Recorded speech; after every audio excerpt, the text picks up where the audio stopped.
لله رب العالمين والعاقبة للمتقين والصلاة والسلام على سيد الأنبياء والمرسلين أما بعد فأعوذ بالله من الشيطان الرجيم بسم الله الرحمن الرحيم ألهاكم التكاثر حتى زرتم المقابر صدق الله مولانا العلي العظيم وصدق رسوله النبي الكريم ونحن على ذلك لمن الشاهدين والشاكرين والحمد لله رب العالمين.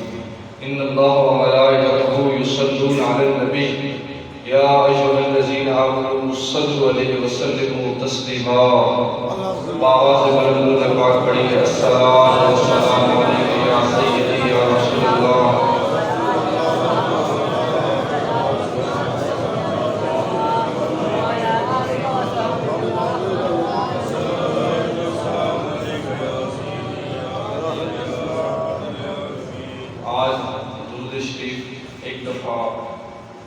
دل کو کھول کر ذہن کو اور زبان کو کھول کے ایسے پڑھتے ہیں نا ہمارا درود جہاں سے نکلے اور سیدھا گنبد خضرا ہو. ذرا باذوق ہو کے پڑھتے ہیں الصلاۃ.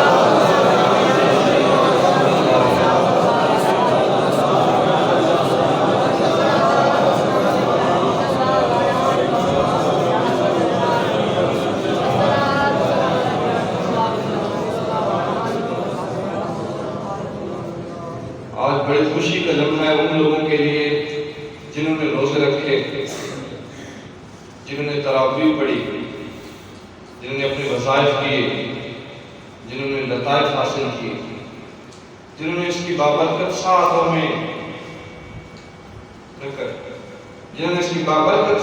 میں اس کو منایا. یہ اس کے لیے بڑی بابرکت گھڑی ہے کہ اس گھڑی میں وہ ایسے ہے کہ قد افلح من تزکا، اس نے تزکیہ بھی پا لیا اور وہ فلاح بھی پا لیا. کامیاب کون ہے؟ جس کے پاس پیسہ ہے، دولت ہے، سرمایہ ہے، جاگیر ہے، سلطنت ہے، بادشاہت ہے، وزیر اعظم کی کرسی پہ بیٹھا ہے. نہیں، کامیاب وہ ہے جس نے اپنی تزکیہ کری. سبحان اللہ. عمر فاروق جیسے شخص، کائنات کا سب سے بڑا سپہ سالار، نبی کی مسند پہ بیٹھنے والا، رسول کی مجلس میں بیٹھنے والا وہ شخص جسے میرے آقا دیکھ کے کہتے تھے عمر اگر میرے بعد کوئی نبی ہوتا تو تو ہوتا. وہ شخص میرے آقا جسے دیکھ کے کہا کرتے تھے الحق ینطق علی لسان عمر، میرے عمر تمہاری زبان پہ تو رب بولتا، تمہاری زبان پہ تو حق بولتا. وہ شخص جب اس کا وقت وصال قریب آیا زمین پہ ہاتھ مار کے تو کہتا ہے فرمایا قد فزت برب الکعبہ، اور لوگوں آج عمر کامیاب ہو گیا. لوگوں نے کہا عمر تمہاری کامیابی کس میں تھی؟ تم نے کون سی کامیابی حاصل کی ہے؟ تم نے سلطنت کی ہے، چپل ملکوں کی حکومت کی ہے، خلافت لی ہے، مسند رسول پہ بیٹھے ہو، کتنی جاگیر بنائی ہے تم نے، کتنا تمہارے پاس مال و دولت ہے، کیا بینک بیلنس ہے، کتنے بچے ہیں تمہارے، کیا تم نے کتنے مربع بنا لیے، کتنی تمہارے پاس اسٹیٹ ہے. اس نے کہا مربع اسٹیٹیں مجھے کیا ضرورت تھی، ہم تو خود رسول کے تھے. ہم نے مال سکندری کو اور مال کو ہم نے دیکھا نہیں ہے، ہم نے بستر یار کی گلی میں لگایا. میرے آقا مسکرائے، تقریر شروع کرنے سے پہلے حدیث سنو. میرے آقا مسکراتے، لب کھلتے. حضور کا مسکرانا ایسے مسکرانا ہوتا تھا کہ اگر گلاب کا پھول کا کبھی کھلنا دیکھا ہو نا، اس کی جو نکلتے ہیں اور وہ جو اس کی جو کونپلیں کھلتی ہیں وہ اتنی خوبصورت نہیں کھلتی جس طرح مصطفیٰ کے تبسم سے. نعرہ تکبیر، اللہ اکبر، نعرہ رسالت، نعرہ حیدری. وہ کہتا ہے کہ پوچھا میں نے پھول سے، کیا پوچھا میں نے پھول سے کہ دیکھا ہے کہیں سرکار سا حسین. پوچھا، وہ پھول سے اس وقت پوچھ رہا ہے جب پھول کھل رہا ہوگا. کہتا ہے پوچھا میں نے پھول سے کہ دیکھا ہے کہیں سرکار سا حسین. پھول نے کہا نہیں نہیں نہیں. اس نے کہا کیوں؟ اس نے کہا پنکھڑی کی قسم نہیں نہیں. اس نے کہا کیوں؟ کہا ہماری جو مسکراہٹ ہے یا ہمارا جو حسن ہے وہ اس کی عطا ہے. حضور ہنسے مسکرائے. صحابہ کرام نے عرض کی یا رسول اللہ یہ تبسم کی وجہ کیا تھی؟ نہ کوئی بات ہوئی، نہ کسی نے کوئی تذکرہ کیا، کوئی پرانا قصہ یاد آیا؟ حضور نے فرمایا نہیں. فرمایا میں اس لمحے کو دیکھ رہا ہوں جب میرا آخری امتی جہنم سے جنت ہو جائے. یہ تمہارا نبی ہو سکتا ہے جس کو دیوار کے پیچھے کا علم نہیں ہے. یہ تمہارا نبی ہو سکتا ہے جو غیب کے پردوں کو نہیں جانتا.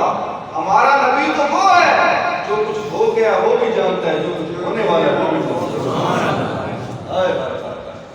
اور کیجیے گا اللہ کے اکرم. صحابہ نے پوچھا یا رسول اللہ مسکرا کیوں؟ میرے آقا نے فرمایا مسکراہٹ کی وجہ سبب یہ ہے کہ میرا جب آخری امتی جہنم سے جنت میں جا رہا ہوگا اللہ فرمائیں گے میرے بندے کیا لینا ہے، کیا لینا ہے تمہیں؟ وہ کہے گا یا اللہ یہ بھی دے دے، یہ بھی دے دے، یہ بھی دے دے، وہ بھی دے دے. بندہ ہے نا ان الانسان خلق ہلوعا واذا مسہ الشر جزوعا واذا مسہ الخیر منوعا. بیچارہ بے صبر ہے، مانگ کس سے رہا ہے؟ اس سے مانگ رہے جو دیتے تھکتا نہیں ہے. تم لیتے تھک نہ جانا. یا اللہ یہ بھی دے، یہ بھی دے، وہ بھی دے، وہ بھی ہو جائے، یہ بھی ہو جائے. اللہ فرمائے گا جا بندہ اس کائنات جتنی 7 کائناتوں کو تجھے مالک بناتا ہوں. یہ جہنم میں جو شخص تھا اور جنت کی طرف گامزن ہے اللہ سے 7 زمینوں کی اس کائنات کی 7 دفعہ سلطنت کا مالک بن کے جا رہا ہے. کیا عالم ہوگا اس شخص کا جو ابو بکر کے ساتھ جنت میں جائے، جو ولیوں کے ساتھ جنت میں جائے. کیا عالم ہوگا اس شخص کا جو میرے آقا کے ساتھ جنت میں جائے. یہ تو آقا کی عطا سے سب سارے بھیگ لے کے دے رہے ہیں جنت. لیکن وہ کیا عالم ہوگا کہ تو ولی اظہر کو عالم بن فقیر روزے معاشر اس رہائے من پذیر گر حساب رات و بینی ناگزیر از نگاہ مصطفیٰ کے نام بگیر. اس کا معنی یہ ہے کہ مزدہ حق شفاعت کا وہ سناتے جائیں گے، خود روتے جائیں گے، ہمیں ہنساتے جائیں گے. خاک افتادہ بس ان کی آنے کی دیر تھی، جرم دھلتے جائیں گے وہ چھپاتے جائیں گے. ذات محترم یہ جو دور ہے یہ فتنوں کا دور ہے. الہاکم التکاثر، کثرت والے ہلاک ہو جائیں گے. آج کسی کو کوئی تمیز نہیں ہے ہم کیا کھا رہے ہیں، کیا پی رہے ہیں، ہمارا لائف سیٹ اپ کیا ہے، ہمارا طرز زیست کیا ہے، ہمارا انداز زندگی کیا ہے، ہمارا دنیا میں رہنے کا انداز کیا ہے.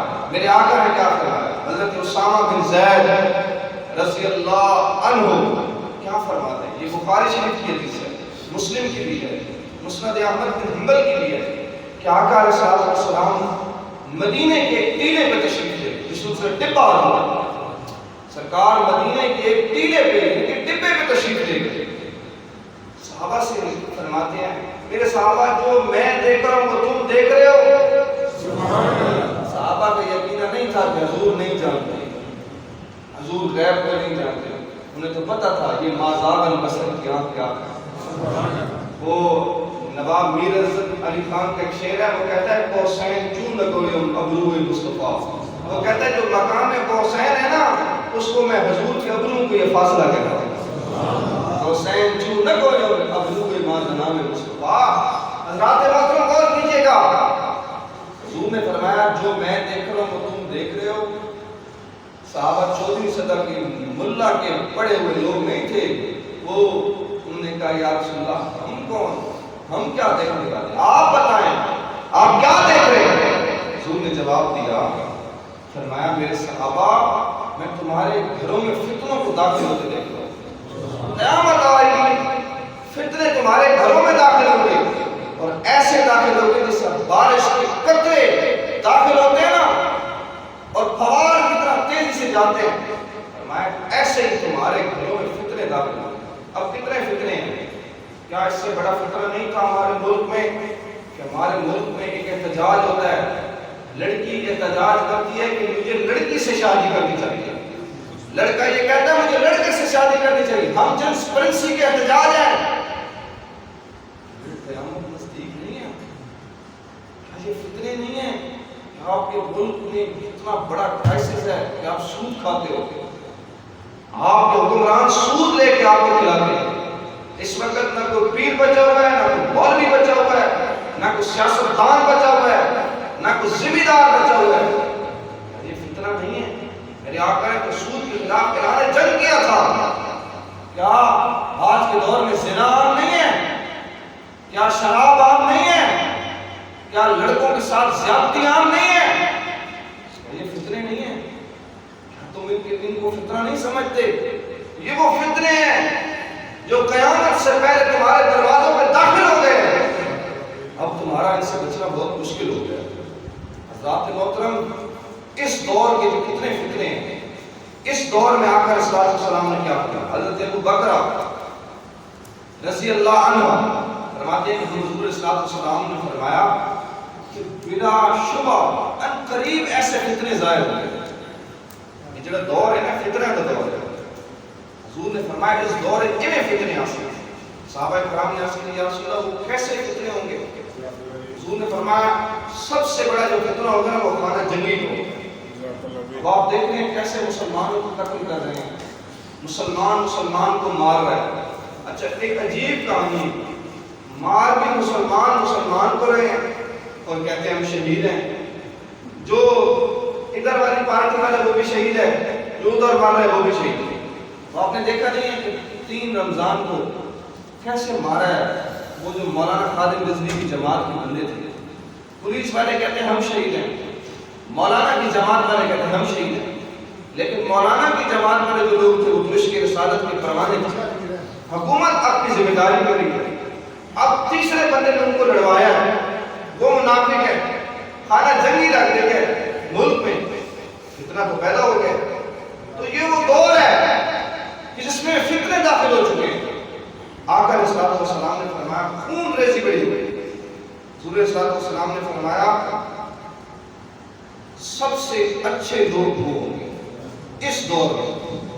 حضور فرمایا چنگے جڑے ہو سمجھے نہ کوئی اٹھ ہو سمنا تو وہ اپنے اٹھ ڈاک کے جگنے لگے ویسے. اکثر نہیں ایسا اتنے نہیں رہا, آسان جگنے چلنا چاہیے. حضور نے فرمایا جن کے پاس اونٹ ہوں گے وہ اپنے اونٹوں کو لے کے چلے جائیں, اور جن کے پاس بکری ہوں گی وہ اپنی بکریوں کو چرانے کے لیے جنگلوں میں جائیں. فرمایا جس کے پاس اونٹ بھی نہ ہو, بکریاں بھی نہ ہو, اگر جنگل میں کوئی اس کا ایک آدھ کمرہ ہے تو وہ اپنی رہائش جنگل میں لے جائے اس فتنے کے دور سے بچنے کے لیے. اور سرکار نے فرمایا جو پیدل چل رہا ہوگا وہ تیز چلنے والے سے بہتر ہوگا, جو بیٹھا ہوا ہوگا وہ اٹھنے والے سے بہتر ہوگا, جو اٹھنے والا ہوگا وہ چلنے والے سے بہتر ہوگا, جو چلنے والا ہوگا وہ تیز چلنے والے سے بہتر ہوگا. اب آپ بتائیں کتنے فتنے ہیں, کیا کچھ نہیں ہوگا. آئیے آپ بخاری کی حدیث پڑھتے ہیں اور ایک آخری حدیث ہے پھر اس پہ تقریر ختم ہو جائے گی. یہ فتنے کیسے ہیں آپ دیکھیں. جمعۃ الوداع ہے, مسجد میں جمع ہے. آج آپ نے تخمینہ لگانا ہے کہ ہم کون سے دور میں جا رہے ہیں اور کون کون سے فتنے. بخاری شریف کی حدیث ہے, حضور علیہ السلام کی مجلس لگی ہوئی ہے, مجلس رسول میں صحابہ بیٹھے ہوئے ہیں اور حضور کی باتیں سن رہے ہیں. وہ مسجد جب بھی کبھی تم خدا لے جائے نا صاحب صفہ کے پاس, پھر وہ اپنے نقشے میں تم بنانا حضور کیسے بیٹھتے ہوتے, صحابہ کیسے دیکھتے ہوتے, حضور کیسے سناتے ہوتے. وہاں سرکار دو عالم صلی اللہ علیہ وسلم اپنے صحابہ کے ساتھ بیٹھے ہوئے بات چیت کر رہے ہیں. گفت و شریف کا سلسلہ جاری ہے, صحابہ سرکار کے ساتھ گپ شپ کر رہے ہیں, حضور صلی اللہ علیہ وسلم کے ساتھ بات چیت کی. اچانک ایک شخص آیا, بڑا ویل سوٹڈ تھا, یعنی کہ بڑے اچھے کپڑے پہنے ہوئے تھے. اس کے کپڑوں میں ایسے تھے کہ جیسے ابھی پہنے ہوئے. صحابہ کرام تجسس میں پڑ گئے.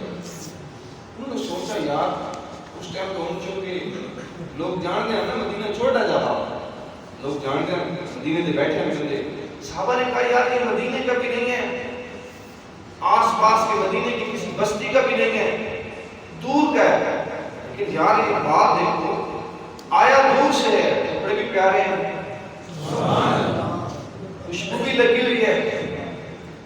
آ کر حضور کے پاس بیٹھ جاتا ہے ادب کے ساتھ. ادب سے جب بیٹھتا ہے حضور صلی اللہ علیہ وسلم سے مخاطب ہو کے پوچھتا ہے یا رسول اللہ توحید کیا ہے؟ حضور توحید کے بارے میں بتاتے ہیں. جب پوچھ لیتا ہے پھر اور سوال کرتا ہے. قصہ مختصر، اس نے آخر میں ایک صحابہ نے منظر دیکھا. صحابہ منظر یہ دیکھتے ہیں کہ یار یہ کیسا شخص ہے، حضور سے سوال پوچھتا ہے، سرکار اس کا جواب دیتے ہیں اور پھر حضور کے جواب کی تصدیق بھی کرتے ہیں. یہ کون ہے؟ سوال بھی مصطفیٰ سے پوچھ رہے ہیں، جواب بھی حضور سے لے رہے ہیں، تصدیق بھی سرکار کے سوالوں کی کر رہے ہیں. یہ کون شخص ہے؟ صحابہ پریشان ہو گئے. خیر اس کے سوالوں کا یہ سلسلہ جب جاری رہا، اس نے آخر میں حضور سے عرض کی. اس نے عرض کی یا رسول اللہ مجھے ایک بات بتائیں. حضور نے فرمایا پوچھو کیا بات ہے؟ یا رسول اللہ قیامت کب آئے گی؟ قیامت بولو نا، قیامت کب آئے گی؟ حضور نے فرمایا آپ کو پوچھنے والے تو جواب دینے والے سے زیادہ نہیں ہوگا.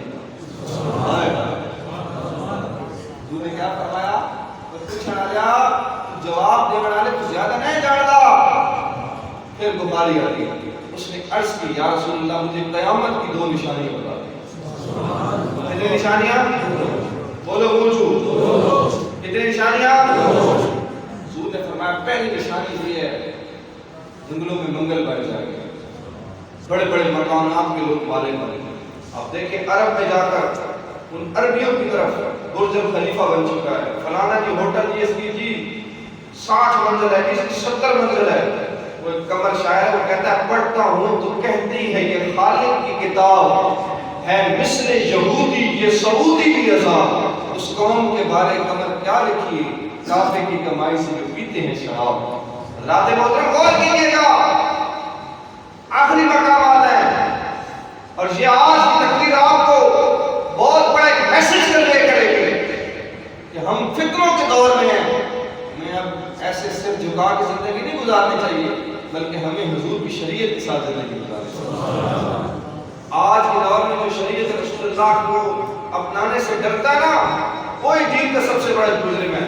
مولانا قادر کہتے تھے نا، نہ سر جھکا کے جیے نہ منہ چھپا کے جیے، ستم گر کی نظروں سے نظریں ملا کے جیے.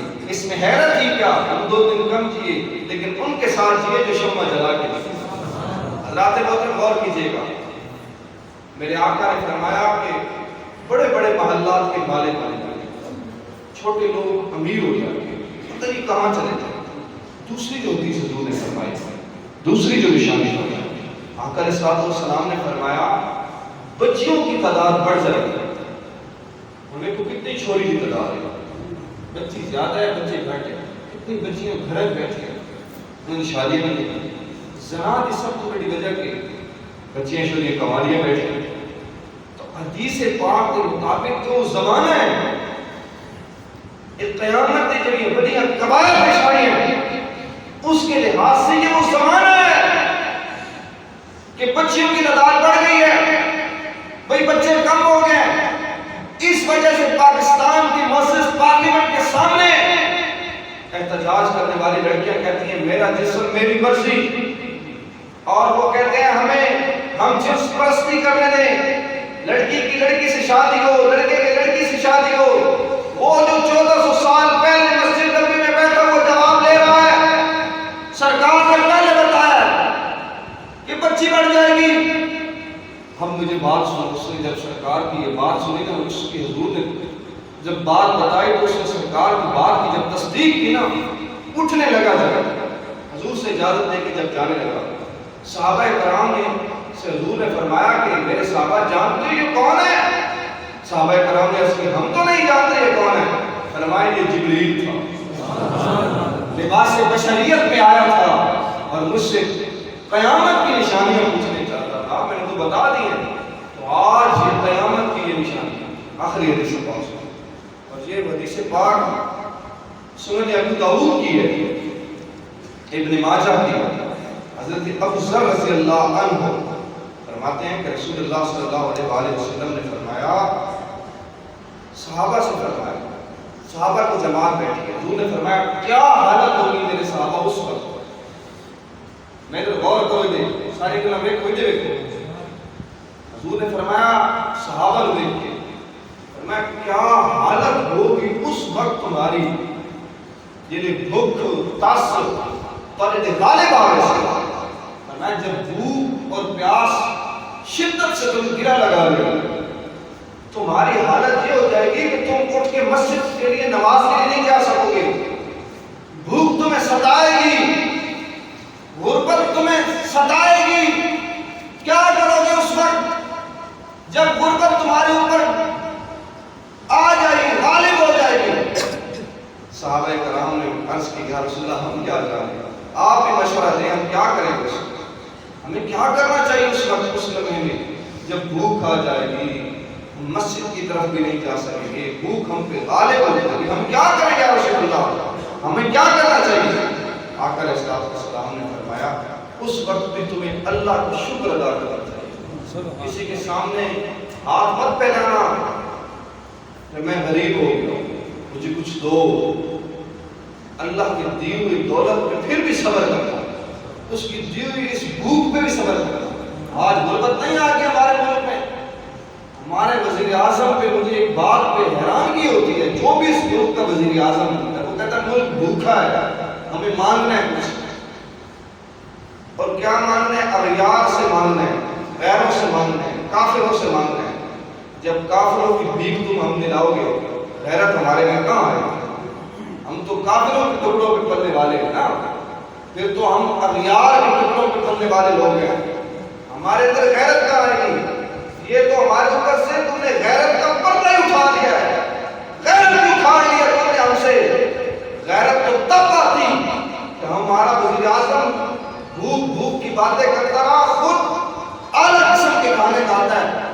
وہ یہ بات نہیں ہے، تم پڑھو تو صحیح حضرت عمر بن عبدالعزیز کی زندگی، حضرت عمر بن عبدالعزیز رحمۃ اللہ علیہ کے بارے میں نے پڑھا کہ خلافت میں لوگوں میں بھوک آ گئی، کہنسالی آ گئی، عمر بن عبدالعزیز نے اپنی انگوٹھی اتاری، کہنے لگے جاؤ اسے بیچو بازار میں۔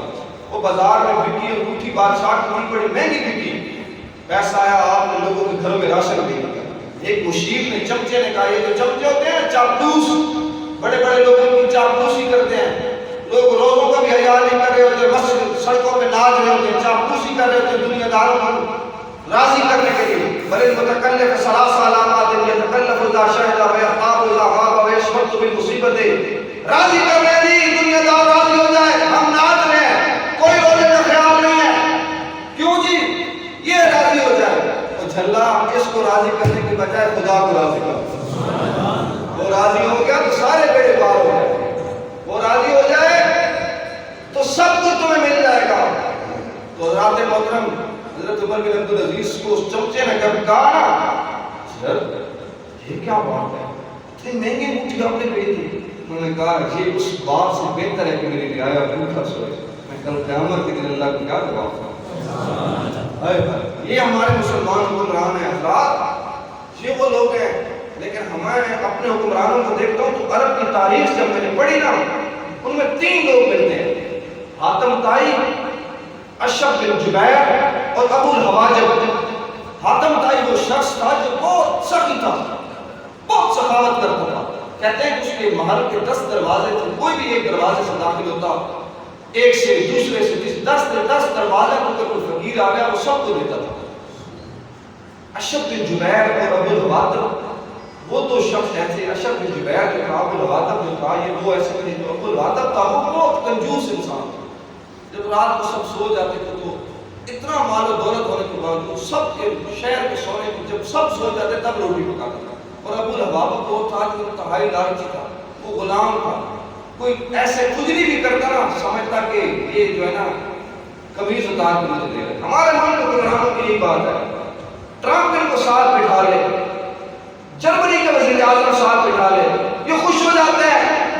یہ اشعب بن جبیر ہے، وہ خود کہتا تھا، لوگوں نے اسے کہا تو اپنا کمپیریزن کر، تو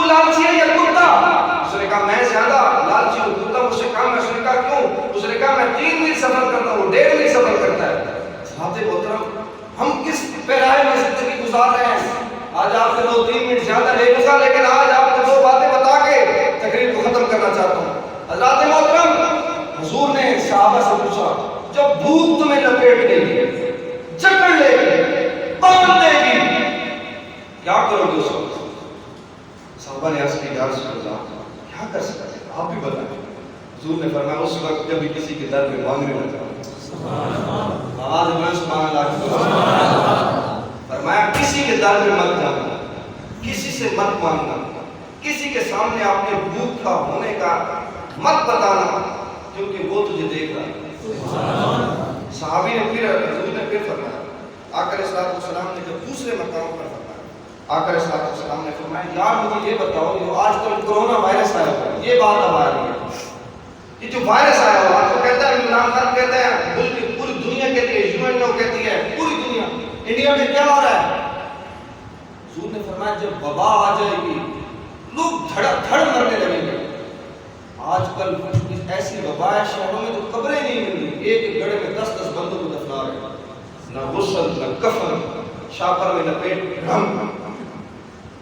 وہ جو تم اتنے اکڑتے ہو میری زمین، میری دولت، میرا یہ، میرا ناز، میرا نعیم، میرا تختا، اے یا ایھا الانسان ما غرک بربک الکریم، اللہ کہتا ہے مغرور نہ ہو، تیری کون سی اکڑ ہے، یہ دیکھ رہے اپنا انجام۔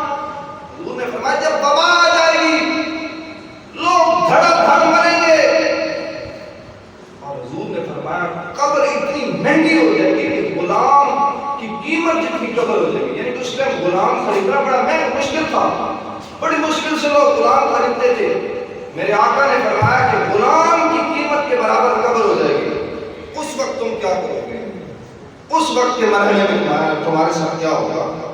تو حضور صلی اللہ علیہ وسلم نے فرمایا اس وقت جب یہ وبا پھیل جائے گی یہ سب کچھ ہو جائے گا، اور آقا علیہ السلام نے فرمایا اس وقت صبر کا دامن تھامے رکھنا، کیونکہ جو صبر کرتا ہے اللہ اس میں راضی ہوتا ہے۔ یہاں پہ چھوٹی سی بات جس حدیث کو مکمل کریں، قرآن میں اللہ فرماتے ہیں کہ استعینوا بالصبر والصلاۃ، اللہ فرماتے ہیں تم مدد طلب کرو صبر اور نماز سے۔ اچھا مجھے ایک بات بتاؤ،